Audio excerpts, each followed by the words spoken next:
जय हिंद। नमस्कार साथियों, आप सभी लोगों का मोस्ट वेलकम है आज के इस नए क्लास में।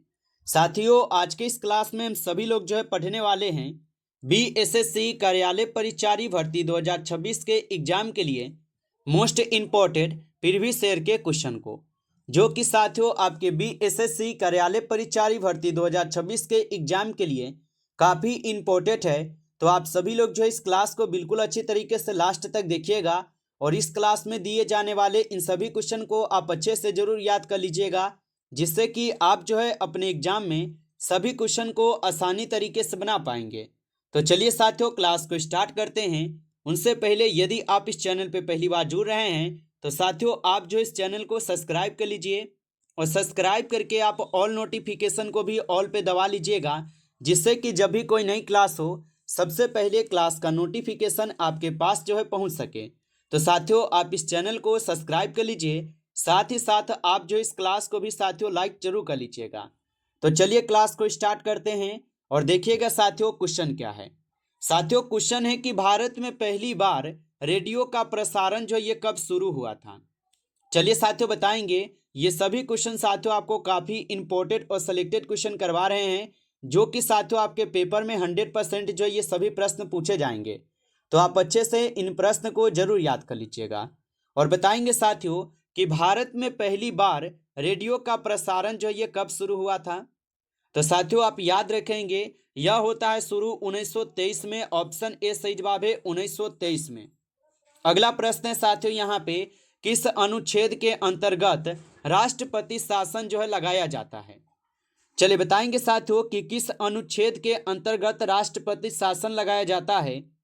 तो याद रखेंगे साथियों, यह आपके अनुच्छेद 356 के तहत राष्ट्रपति शासन लगाई जाती है। ऑप्शन बी होगा सही जवाब, याद रखिएगा। अगला प्रश्न है साथियों यहाँ पे कि भारत के पहले यहाँ पे मुख्य चुनाव आयुक्त कौन थे। तो भारत के पहले मुख्य चुनाव आयुक्त कौन थे साथियों। तो याद रखिएगा आप सभी लोग, भारत के पहले मुख्य चुनाव आयुक्त साथियों सुकुमार सेन हो जाएंगे। ऑप्शन ए सही जवाब है, सुकुमार सेन होगा। आगे देखिएगा साथियों, प्रश्न है आपका कि भारत में पहली पंचवर्षीय योजना का यहाँ पे मुख्य उद्देश्य क्या था। चलिए बताएंगे साथियों, भारत में पहली पंचवर्षीय योजना का मुख्य उद्देश्य क्या था। तो भारत में पहली पंचवर्षीय योजना का मुख्य उद्देश्य साथियों कृषि विकास। ऑप्शन यहाँ पे आपका बी सही जवाब है, कृषि विकास होगा, याद रखिएगा। अगला प्रश्न है साथियों यहाँ पे कि भारत का राष्ट्रीय कैलेंडर किस पर आधारित है। बताएंगे साथियों, भारत का राष्ट्रीय कैलेंडर किस पर आधारित है। ये सभी क्वेश्चन साथियों काफी इंपॉर्टेंट और वीवीआई सेलेक्टेड क्वेश्चन है, जिसको आप अच्छे से जरूर याद कर लीजिएगा, क्योंकि आपके पेपर में साथियों 100% क्वेश्चन आपको देखने को मिलेंगे। और बताइए कि भारत का राष्ट्रीय कैलेंडर ये किस पर आधारित है साथियों। तो ये शक संवत पर आधारित है। ऑप्शन ए कीजिएगा सही जवाब, शक संवत पे। आगे देखेंगे साथियों, प्रश्न है आपका कि संविधान सभा में कुल कितने सदस्य थे। बताइए साथियों कि संविधान सभा में कुल कितने सदस्य थे। तो जब संविधान सभा गठित हुआ साथियों, उस समय 389 सदस्य थे। ऑप्शन यहाँ पे बी सही जवाब है, 389। आगे देखिएगा साथियों, प्रश्न है आपका कि भारत में सबसे पहले महिला मुख्यमंत्री साथियों कौन बनी है। तो भारत में सबसे पहले महिला मुख्यमंत्री कौन बनी है। तो साथियों याद रखेंगे, सुचेता कृपलानी होगा। ऑप्शन ए सही जवाब है, सुचेता कृपलानी होगा। अगला प्रश्न देखेंगे साथियों, किस राज्य में छठ पूजा को राजकीय पर्व का दर्जा प्राप्त है। बताइए साथियों, तो किस राज्य में छठ पूजा को राजकीय पर्व का दर्जा प्राप्त है। तो साथियों आप बताएंगे, अपना देश अपना ही होगा साथियों, राज्य बिहार होगा, याद रखेंगे। अगला प्रश्न है साथियों कि लोकसभा का प्रथम अधिवेशन कब हुआ था। तो लोकसभा का जो प्रथम अधिवेशन होता है साथियों, ये होते हैं 1952 में। ऑप्शन यहाँ पे सी सही जवाब है, 1952 में होता है, याद रखेंगे। अगला प्रश्न आता है साथियों यहाँ पे, भारतीय रिजर्व बैंक की स्थापना किस वर्ष हुई थी। चलिए बताएंगे साथियों कि भारतीय रिजर्व बैंक की स्थापना किस वर्ष हुई थी। तो साथियों याद रखेंगे आप सभी लोग, भारतीय रिजर्व बैंक की स्थापना होती है 1935 में। ऑप्शन सी सही जवाब है, 1935 में। अगला प्रश्न आता है साथियों कि नीली क्रांति ये संबंधित है। बताएंगे साथियों, नीली क्रांति किससे संबंधित है। चलिए इसका आंसर सभी लोग कमेंट करके बताइए साथियों। आगे देखिए प्रश्न यहाँ पर है, भारत का सबसे बड़ा राज्य क्षेत्रफल के आधार पर कौन सा है? चलिए बताइए साथियों। और साथियों, आप लाइक नहीं किए होंगे तो आपसे छोटा सा रिक्वेस्ट है कि आप इस क्लास को एक बार ज़्यादा से ज़्यादा आप लाइक कर लीजिएगा। नए जुड़े हैं चैनल पे तो आप इस चैनल को भी सब्सक्राइब करके आप ऑल नोटिफिकेशन को आप ऑल पे दबा के जुड़ जाइएगा, जिससे कि जब भी कोई नई क्लास हो सबसे पहले क्लास का नोटिफिकेशन आपके पास जो है साथियों पहुंच सके। तो आप इस चैनल को भी सब्सक्राइब जरूर कर लीजिएगा। और यदि आपको पीडीएफ नहीं मिला हो रिवीजन के लिए तो साथियों आप कमेंट करके जरूर बताइएगा। और बताइए कि भारत का सबसे बड़ा राज्य क्षेत्रफल के आधार पर कौन सा है? तो क्षेत्रफल में राजस्थान है। ऑप्शन यहाँ पे डी होगा सही जवाब साथियों, राजस्थान। आगे देखिएगा साथियों, यहाँ पे आपका प्रश्न है कि किसे भारतीय संविधान का यहाँ पे शिल्पकार कहा जाता है? बताइए साथियों कि किसे भारतीय संविधान का शिल्पकार कहा जाता है? तो साथियों आप याद रखेंगे अंबेडकर जी को कहते हैं। ऑप्शन सी सही जवाब है, अंबेडकर जी। अगला प्रश्न देखेंगे साथियों कि भारत में पहली जनगणना पूरी तरह से किस वर्ष हुई थी? तो भारत में पहली जनगणना पूरी तरह से किस वर्ष हुआ था? तो याद रखेंगे साथियों पूरी तरीके से तो कब होता है? 1800 यहाँ पे 81 में हो जाएगा। ठीक है, पूरी तरीके से 1881 देखा जाए तो। अगला प्रश्न देखेंगे साथियों कि राज्यसभा का सभापति जो साथियों कौन होता है? बताइएगा साथियों कि राज्यसभा का सभापति कौन होता है?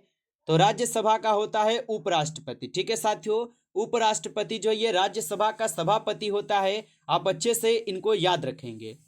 चलिए आगे देखते हैं साथियों। यहाँ पे देखिएगा प्रश्न है आपका, और प्रश्न क्या है कि हरित क्रांति का संबंध किस फसल से साथियों अधिक है? तो हरित क्रांति का संबंध किस फसल से अधिक हो जाएंगे? तो साथियों याद रखेंगे आप सभी लोग, गेहूं से होगा। ऑप्शन ए सही जवाब है, गेहूं से होगा। अगला प्रश्न देखेंगे साथियों, भारत में पंचायती राज व्यवस्था को संवैधानिक दर्जा कब मिला था? तो भारत में पंचायती राज व्यवस्था को संवैधानिक दर्जा कब मिला था? तो 1992 में साथियों मिला था। ऑप्शन सी सही जवाब है, 1992 में। आगे देखिएगा साथियों, प्रश्न है आपका कि बिहार का राज्य पशु जो है ना कौन सा है? तो बिहार का राज्य पशु कौन सा होगा साथियों? तो बैल जो है ये बिहार का राज्य पशु है। ऑप्शन बी सही जवाब है, बैल होगा।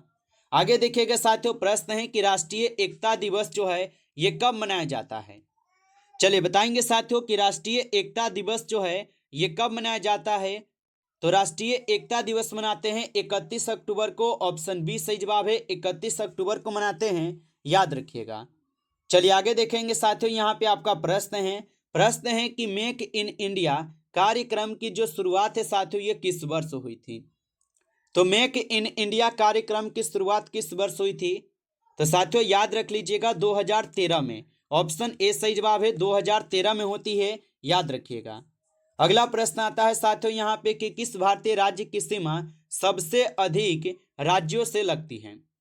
बताएंगे साथियों कि किस भारतीय राज्य की सीमा सबसे अधिक राज्यों से लगती है?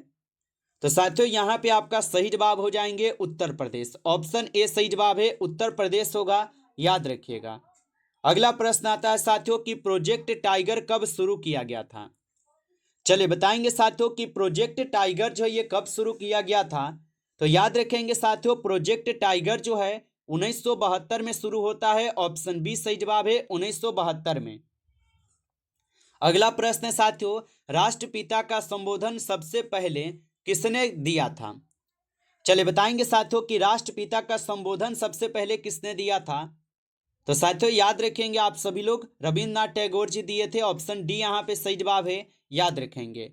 अगला प्रश्न देखेंगे साथियों, क्वेश्चन है कि गांधी इरविन समझौता कब हुआ था?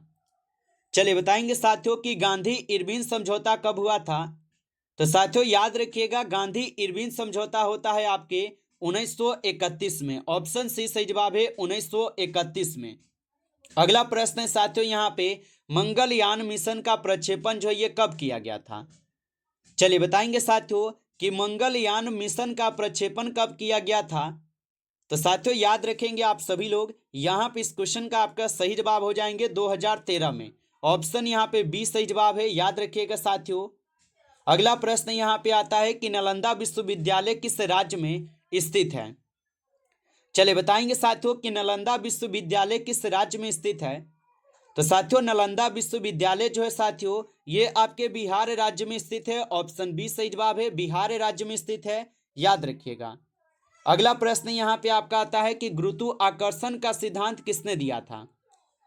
चलिए बताएंगे साथियों कि गुरुत्वाकर्षण का जो सिद्धांत है ये किसने दिया था। तो साथियों इसका आंसर लगाइए क्या होगा। तो गुरुत्वाकर्षण का सिद्धांत किसने दिया था, आप लोग कमेंट सभी लोग करके बताएंगे। अगला प्रश्न देखिएगा कि विश्व पर्यावरण दिवस जो है साथियों ये कब मनाया जाता है। तो विश्व पर्यावरण दिवस जो है साथियों 5 जून को मनाई जाती है। ऑप्शन ए सही जवाब होगा, 5 जून को मनाई जाती है। अगला प्रश्न है साथियों कि वायुमंडल की सबसे मोटी परत कौन सी है। चलिए बताएंगे साथियों वायुमंडल की सबसे मोटी परत कौन सी है। तो वायुमंडल की सबसे मोटी परत जो है साथियों यहाँ पे ऑप्शन बी हो जाएंगे सही जवाब, याद रखिएगा।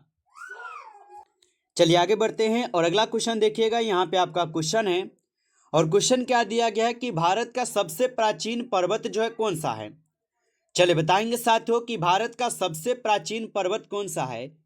तो याद रखिएगा साथियों हिमालय जो है ये भारत का सबसे प्राचीन पर्वत है, ऑप्शन ए सही जवाब है। अगला प्रश्न आता है कि सिंधु घाटी सभ्यता किस काल की है। चलिए बताएंगे साथियों कि सिंधु घाटी सभ्यता किस काल की हो जाएंगे।